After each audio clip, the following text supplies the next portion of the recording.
Albert, what is my last name again? Remember, we practiced this before we hit record.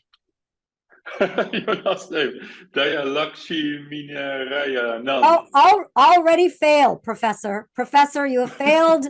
I even gave you the last name beforehand. So let's hope the rest of this interview goes better, Professor. I've always wanted to fail a professor before because many of you have failed me in the past.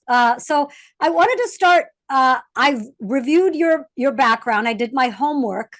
I hope you're grading on a curve because some of these things I will need for you to explain to me. So you've spent time Europe, Asia, North America. You are a world famous econometric rock star. How did you get to this position in life? And is it because you could not gain admission into business school? No, I started out, which is what we do in Holland. We like to study the facts, and that's why in economics we're strongest in econometrics, which is we're analyzing the data to get the facts out. That's what I did. Then I went to the airline and worked there for a few years, but I grew intellectually slightly bored, and then I started a PhD and went to the US. And ever since I got that spark, the passion to become an academic, and here I am. Wonderful. So you were passionate about becoming an academic. It's not because you couldn't do something else. So what they say, those who cannot teach is wrong. So we need to tell people immediately, this is the life you chose. And tell me a little bit about, so you said you outgrew when you tried to kind of work as a non-professor. Tell me about that experience. So it's you see, you come out of grad school, you did your master's, and this was a time when the economy was booming. There were lots of jobs. And one of those jobs was to work for an airline. And with an airline, you can fly the world for almost nothing. So it gave me an opportunity to see a lot of places. And it's quite frankly an interesting company to be part of, because the way you have to run an airline is totally non-trivial. So I learned a great deal there. And I was growing in the airline and the marketing manager career and more general manager type, but I felt the intellectual challenge was not there, and that's why I started to have doubts. And I asked if I could do a PhD, but then things didn't work out there. In the end, I did a PhD because I quit my job, and they wanted to talk to me again after I quit my job if I wasn't interested in sort of a combined job doing both a PhD and work for the airline. And then I was a spokesman for the airline. And yeah, this was roughly half the time. And the other half, I was working on my dissertation. And then in the end, I went to the US, and that's where I really got the spark to do an academic career. Wonderful. To clarify, you were not a flight attendant. You were a spokesperson, and you were doing something in marketing, correct? Yeah, I was basically getting the very last dollar out of your pocket by setting the ticket price exactly at that level that you started doubting, should I buy it or no? And then in the end, you bought it, and we got the maximum revenue out of the flights. You are to blame for that. Okay, thank you. So this is exciting to me how you became interested in your specific research. It's because you are a person who wanted to study the facts. What in your background prompted this? Did you grow up in a household where people told lies all the time?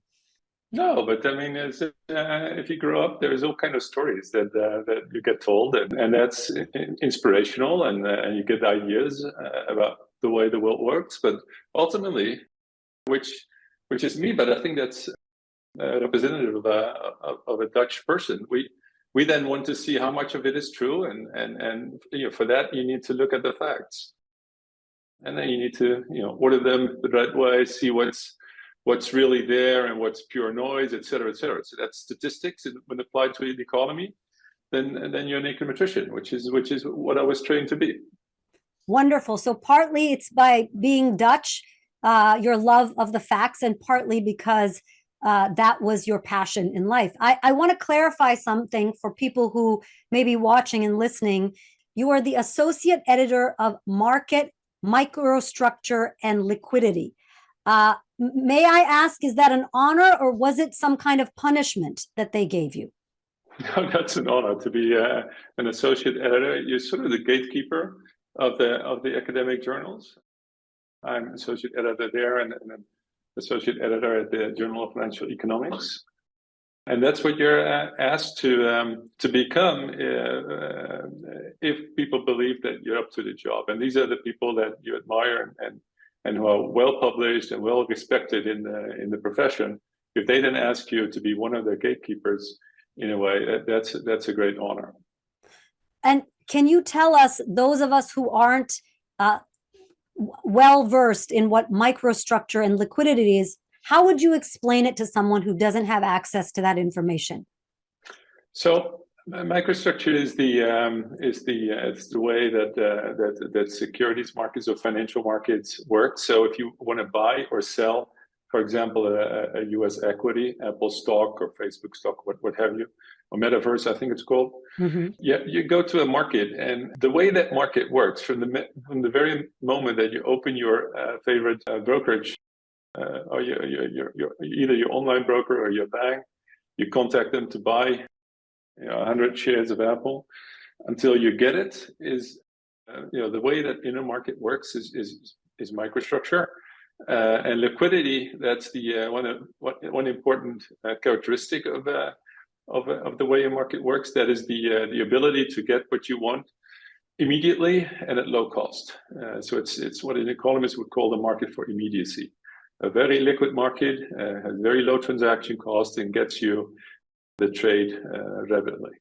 Excellent. And regular people should care about market microstructures for many reasons. One reason is, what if someone is saving for, say, retirement? Why should someone thinking about their retirement care about microstructures and liquidity in the market? Yeah, that's ultimately, as I said, a very important attribute or characteristic of a market is transaction costs. And if you save for retirement, or most often someone will do the investing of the money you save for you. And the more if they decide that the allocation should be a bit less S&P 500 and a bit more the Dutch AEX index, so they have to take some of your portfolio out of the equities in the US and put them into equities in Holland. And every time you do these type of reallocations, you pay transaction costs. So the more transaction costs you pay along the way, the less you have in your pension plan when it's time to retire. Thank you for that. So minimizing transaction fees, and some percentage of your assets should be liquid. Why? Because also if you so this is go beyond pension funds. If you save, you oftentimes do that to either buy a house or a boat or whatever you're saving for.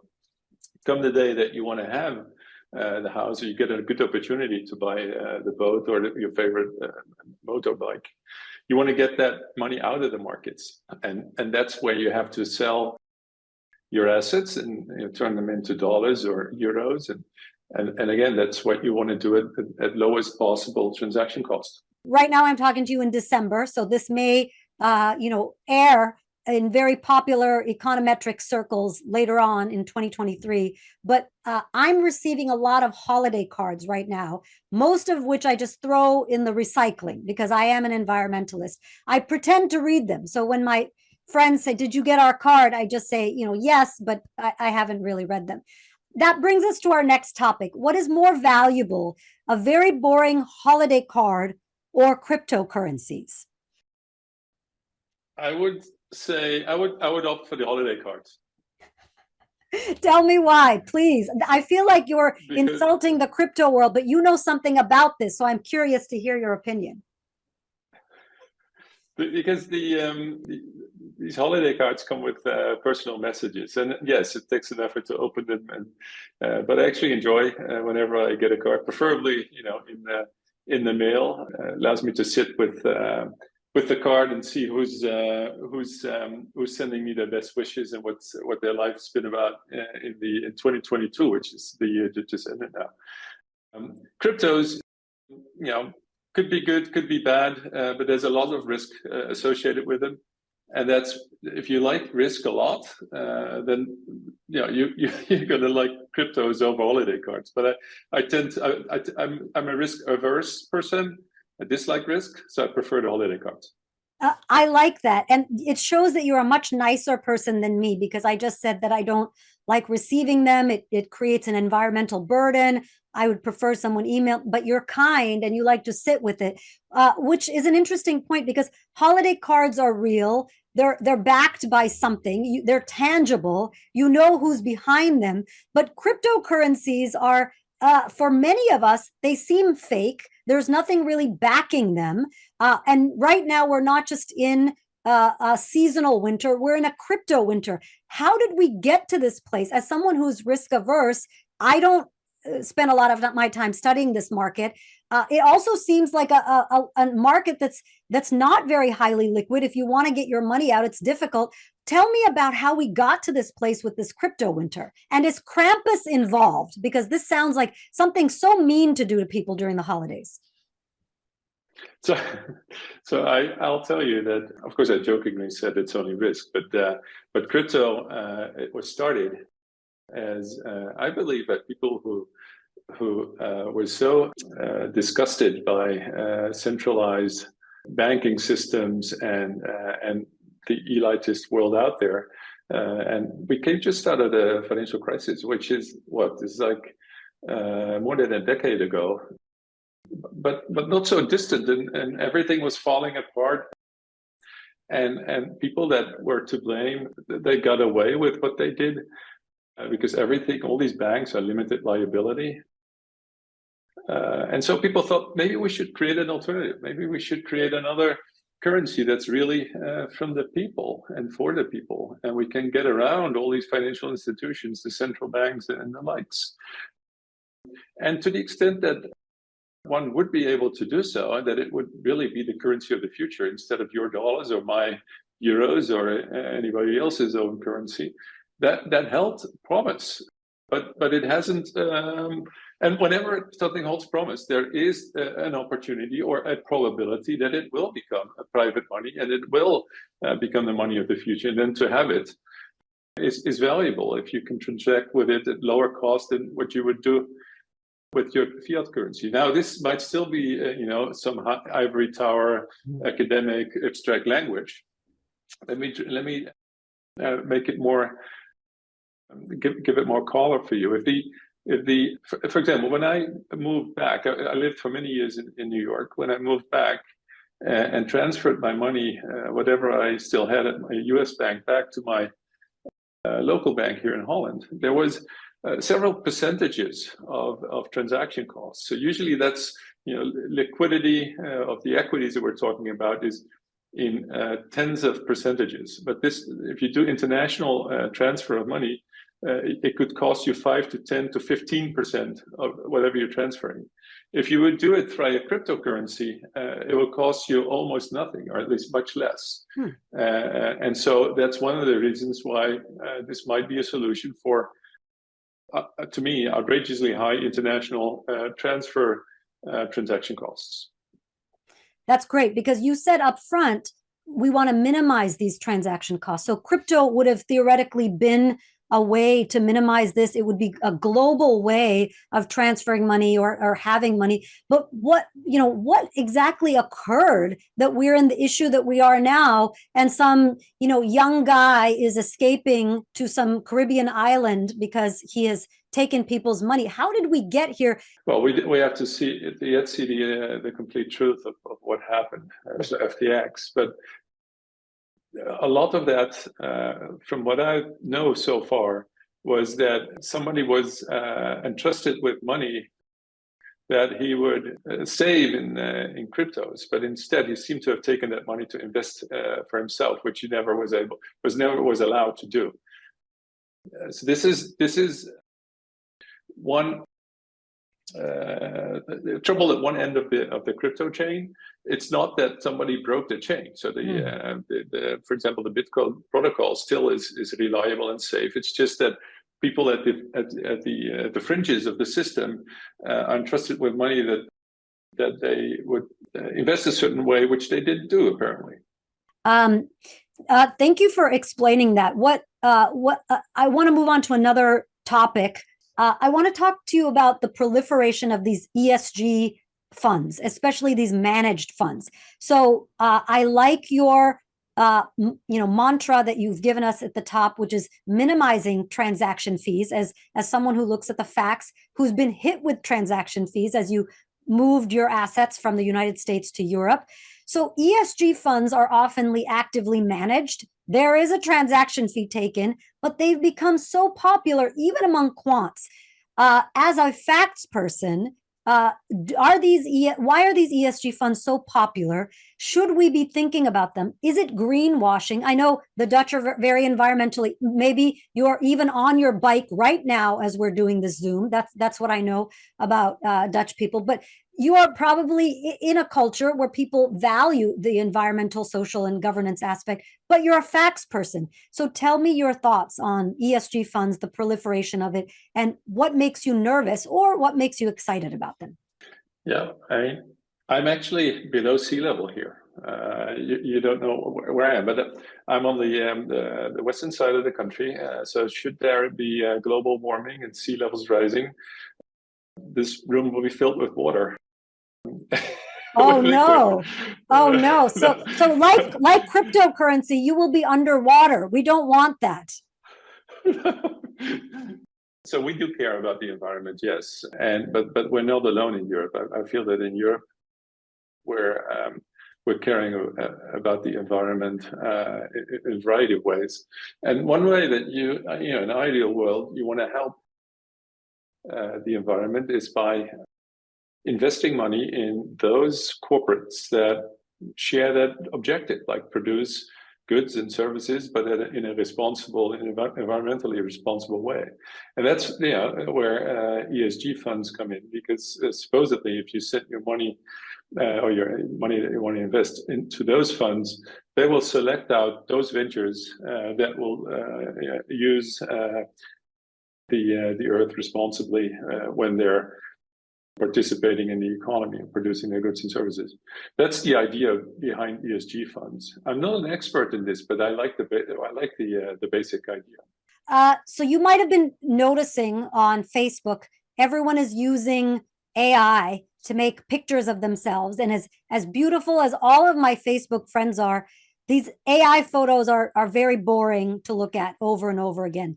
A professor friend of mine is nervous that AI generated essays are getting so good that students can use them to cheat. And it's hard for these, English literature professors to kind of really sort out which one is cheating and which one is real. Someone even told me that AI might replace comedians. But then again, those people were not funny at all. So I feel very confident that my job will exist. I wanted to ask you specifically about the impact of AI on securities trading. Is this something that's exciting to you? Is this causing you insomnia? I believe, you call it AI today, you call it machine learning or the next generation, artificial intelligence tomorrow. It's always been that people trade with the logic that's available, the algorithms that's available to them. And yes, in the past, that was whatever was going through your brain. Now you have the computer who's your friend in running the algorithm with you, and you might even dedicate the computer to do the trading for you by vetting algorithms and say, yeah, please do so.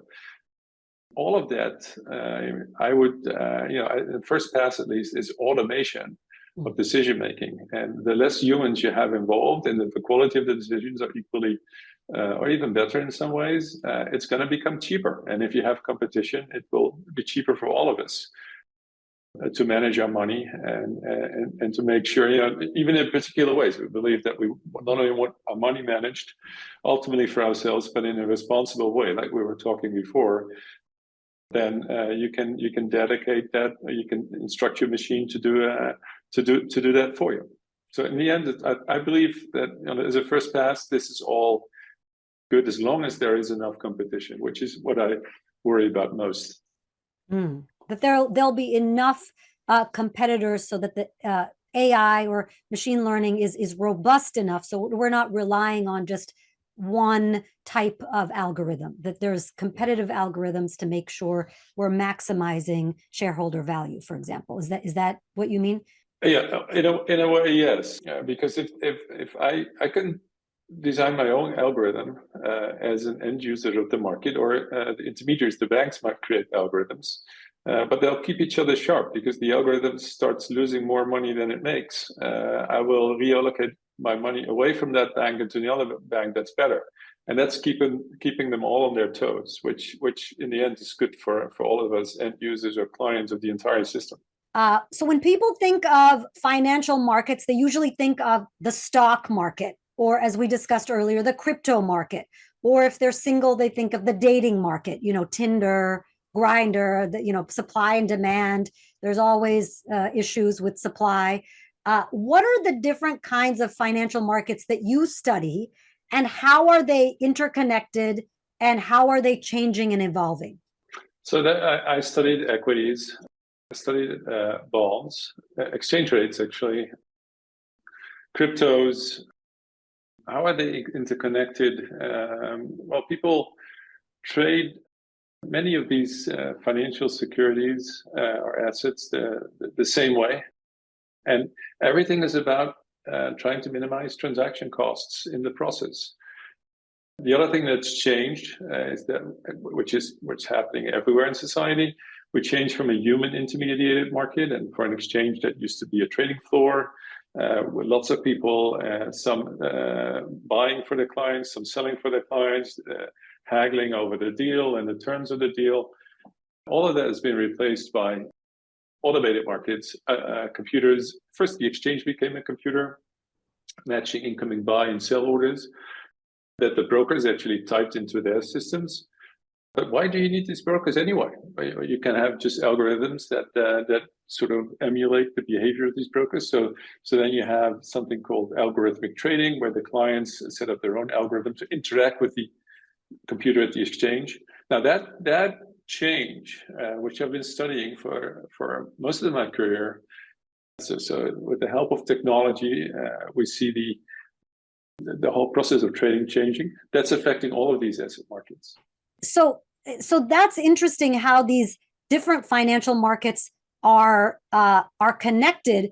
If you were doing a cost benefit analysis of how financial markets benefit society, how would you go about it? Because we have been talking about the gap between what's going on in certain financial markets. Most people refer to them as the stock market or whatever, and how people's personal wealth or unemployment, they're saying that there's not really a connection between how well society is doing as a whole, economically or GDP, versus, quote, the market. So tell us about this connection between real humanity and the markets, and what's the cost benefit to society? Do you have a few days? You're asking a really big question here. But let me at least give you a flavor for how I think markets, financial markets, factor into an economy, and that all starts with enterprises and ventures. To have a firm that's to be able to produce goods or services at scale, you need capital, and that capital entrepreneurs don't have for themselves typically, so they have to go and raise the capital elsewhere. Now, who wants to put money into that particular firm as well? Probably people who believe in the future of the firm, but then maybe not too much. And when I talk to my students about these things, I often go back to the glory days of my city here, Amsterdam, which is the 17th century. A lot of the economy at that time was the Mediterranean and everything around Europe. And then we started to build a technology to actually create ships that could sail beyond the Mediterranean. But hey, who wants to put up the capital for that huge enterprise? That's a very costly operation and lots of risk, right? Because who knows where those ships are going to end up? Maybe the Earth is flat and they'll fall off. So that's a lot of money. But then, one of the innovations that happened here, by many accounts, Amsterdam was the first exchange. Is that not would someone put up the money in its entirety for this entrepreneur to build those ships, but you would actually buy a share in the venture. And that happened before the Amsterdam Stock Exchange innovated this. It's the fact that not only could you take a share of that venture, you could actually, if you want to get rid of it, you could sell it to somebody else. And there you have it. You have an equity or stock and the ability to invest, but also get out if you needed the money. And because we created those markets, this was so attractive for people to put up money. And if we have enough people putting up a little bit of money, we have capital that is the size that you can actually buy, start constructing the ships and start to sail beyond the Mediterranean. And so this is, of course, as we know, created global trade with all the benefits. I get to drink my coffee and have all kinds of other nice spices in my food. Yes. And that's, what grows an economy. So I think these things are tightly connected in the end. Okay, so there is a connection there, even not just in the 17th century. The connection is still there now, even if we see, for example, the market is doing really well, but unemployment is, high, or people's wages are depressed. How do we still see that connection when individuals are not feeling the impact of a robust, quote, stock market? Well, the stock market ultimately is the value of the equity of firms is what we call appropriately discounted future dividends. So whatever you're going to get in the future from that stock, the dividends that the part of the profit that the company pays out to its shareholders, is going to appear in the future. So whatever the stock market is today, is whatever the value of the stock market today is telling you something about the what's going on into the future. That's why stock markets typically, when they veer up, when they start to increase, it's telling us something about recovery or growth in the future. That might not be immediately correlated with the way that what's happening now. It's just that future prospects are looking good. Great. Okay. Wonderful. And what's one thing you would fix about all the markets that you've studied, equity, bond, crypto markets? What's one thing that you would fix if you could be in charge for 24 hours, just 24 hours? What's the first thing that you would try to fix about these markets for more, either lower transaction costs, because I know you love that, or something else? What I would love for the markets to become is simpler, and the regulation to become simpler. And I understand people want to trade, interact with these markets in intelligent ways, and so they ask for these markets to evolve to become more complex. But I think all the complexity should be built into the way you interact with these markets. But the markets themselves should just accumulate orders and try to match buy with sell orders, and be transparent about what was matched with what at what price. I mean, ensuring anonymity, of course, because we don't want all people's trades exposed. But I do want to see all of those trades coming out of the exchange so that I can judge whatever I send in, either through my algorithm or somebody who is running an algorithm for me, if I got a good price for my buy trade. If I bought at $100 and everybody around it bought at $90, $95, I want to know why I paid $5 more. But I can only judge that if I have all that information, the transparency of what the trades were surrounding me. So that's what I hope the markets become simpler, regulation becomes therefore simpler, because it's easier to regulate simpler markets, and transparency, so that I can judge what the quality of my trade is without compromising anonymity of trades. Because if you make everything transparent, then it's very difficult to interact with the market. If I need to sell my particular stock XYZ, and it's going to be a big position, and I send in my first sell order because I can't do it at once, and then I send another sell order, people figure out that I'm in the market to sell a big order, and that will work against me, because prices will drop quickly and I'm getting even less.